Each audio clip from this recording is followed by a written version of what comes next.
We're doing it live. Hello, Facebook. Hello, Facebook. Hello, Internet. We're live on Facebook. It's 8 o'clock. It's time for another chapter in Book 6 of the Oz series. This is Chapter 6 in Book 6. It's called How Guph Visited the Whimsies. Guph, if you'll recall, is the general for the Gnome King who was like, chillax, Gnome King. I got this. Let me go. Let me talk to all of our allies and raise up a whole big army against the Emerald City. Terrible. So let's find out now. I was hoping to be able to show off my brand new 7-year-old. My tiniest munchkin is 7 years old today. And I think that makes me a bit of an old man because my youngest child is 7 now. But he is somewhere. You feel like you're old. I'm the one who's only 1 year older than him, and I feel old. One of the other munchkins, like, I feel really old because he's my baby brother and he's 7. The munchkins are getting old on me.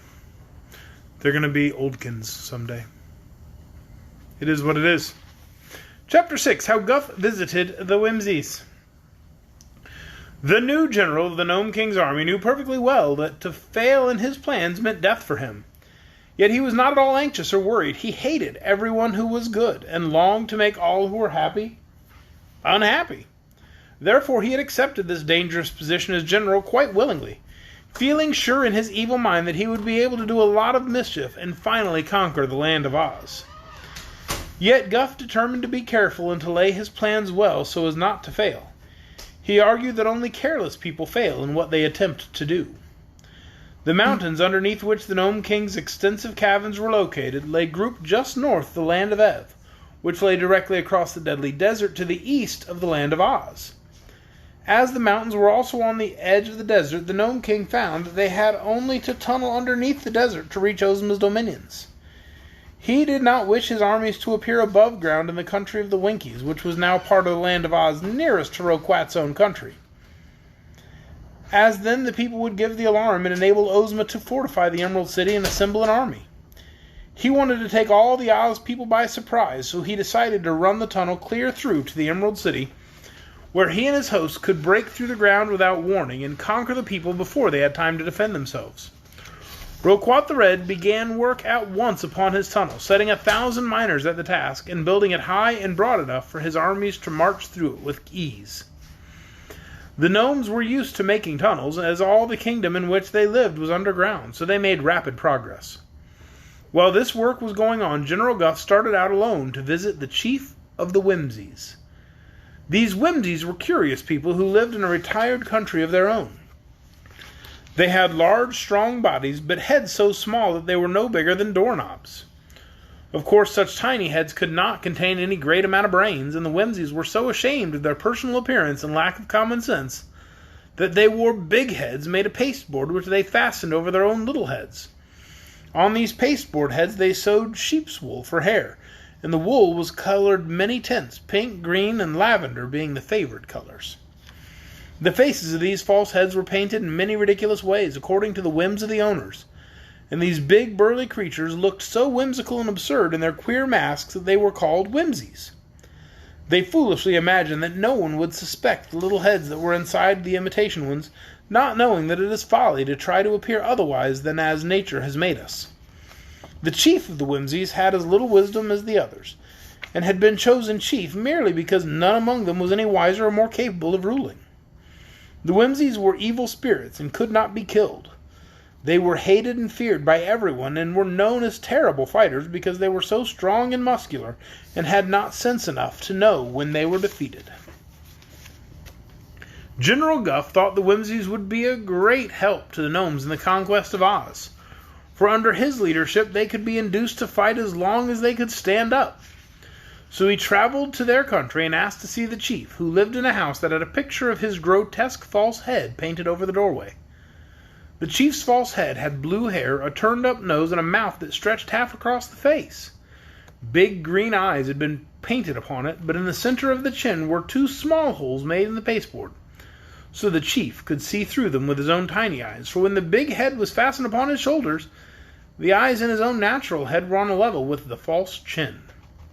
Said General Guph to the chief of the Whimsies, "We gnomes are going to conquer the land of Oz and capture our king's magic belt, which the Oz people stole from him. Then we're going to plunder and destroy the whole country. We want the Whimsies to help us."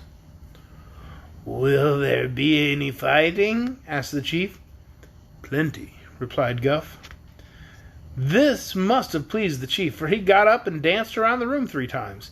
Then he seated himself again, adjusted his false head, and said, "We have no quarrel with Ozma of Oz." "But you Whimsies love to fight, and here is a splendid chance to do so," urged Guph. "Wait till I sing a song," said the chief. Then he lay back in his chair and sang a foolish song that did not seem to the general to mean anything, although he listened carefully. When he had finished, the chief Whimsy looked at him through the holes in his chin and said, "What reward will you give if we help you?" The general was prepared for this question, for he'd been thinking the matter over on his journey. People often do a good deed without hope of reward, but for an evil deed they always demand payment. "When we get our magic belt," he made reply, "our king, Roquat the Red, will use its power to give every Whimsy a natural head as big and fine as the false head he now wears. Then you will no longer be ashamed, because your big strong bodies have such teeny-weeny heads." "Oh, will you do that?" asked the chief eagerly. "We surely will," promised the general. "I'll talk to my people," said the chief. So he called a meeting of all the Whimsies and told them of the offer made by the gnomes. The creatures were delighted with the bargain and at once agreed to fight for the Gnome King and help him to conquer Oz. One Whimsy alone seemed to have a glimmer of sense, for he asked, "Supposing we fail to capture the magic belt, what will happen then, and what good will our fighting do?" But they threw him into the river for asking foolish questions, and laughed when the water ruined his pasteboard head before he could swim out again. So the compact was made, and General Guph was delighted with his success in gaining such powerful allies. But there were other people too, just as important as the Whimsies, whom the clever old gnome had determined to win to his side. And that is the end of Chapter 6. Tomorrow night we'll read Chapter 7, How Aunt Em Conquered the Lion. Speaking of 7, is there anybody 7 who would like to come and talk to the people? I'd like everybody watching online to sing with me. Happy birthday to you. Happy birthday to you. Happy birthday, tiny munchkin. Happy birthday to you. You're probably going to say 7. Yes, because he's 7. Actually, Arthur, because that's my real name. Arthur's name is Arthur, and he is 7. He wanted you to know. You want to say good night, everybody? Good night! I'll see you tomorrow night.